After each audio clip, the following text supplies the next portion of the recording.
passed its budget tonight. When the General Assembly session started, the state faced a $1.5 billion shortfall, but Governor Wes Moore and lawmakers say that they have closed the gap without raising taxes or fees. Matt Gregory has those details and how this affects you. A little over 80 days in, and the state of Maryland has a budget for the next fiscal year, one that Democrat leaders say protects Marylanders and makes the state more affordable. But Republicans disagree, one saying the savings is, quote, laughable, and arguing that the state is just kicking their financial troubles further down the road. After weeks of negotiation and hearings, Governor Wes Moore and General Assembly leaders emerged with a compromise. Today, I'm proud to sign into law our budget bill for fiscal year 2027. When session started, the state faced a $1.5 billion deficit.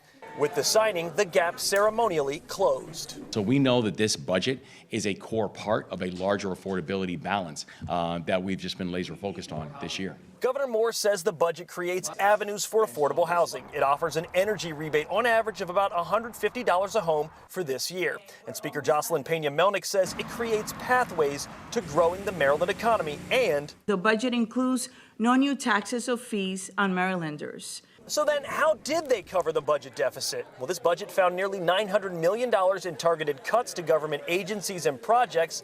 The rest came from strategic fund shifting and $126 million in cuts to the Developmental Disabilities Administration, which advocates worry about. Every single one of those people and their families are going to be impacted by these cuts. I don't think anybody here really thinks that there's any substantial savings in this year's budget. Republican Minority Leader State Senator Steve Hershey says he doesn't buy the affordability promise of the budget. While there might be no tax increases or no fee increases this year, there certainly aren't any tax cuts or fee cuts. But with next year's budget already showing another deficit, we asked Governor Moore, will we see tax increases next year? This budget did not just make sure we're not adding on costs and we're actually reducing costs for Marylanders. We actually took a real chunk out of the structural deficit, and that is going to be the focus that we're going to have going forward.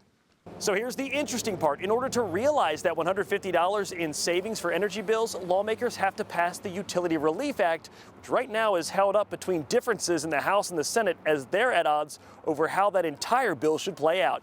They have until April 14th, which is sine die, to pass it. In Annapolis, I'm Matt Gregory, WUSA 9.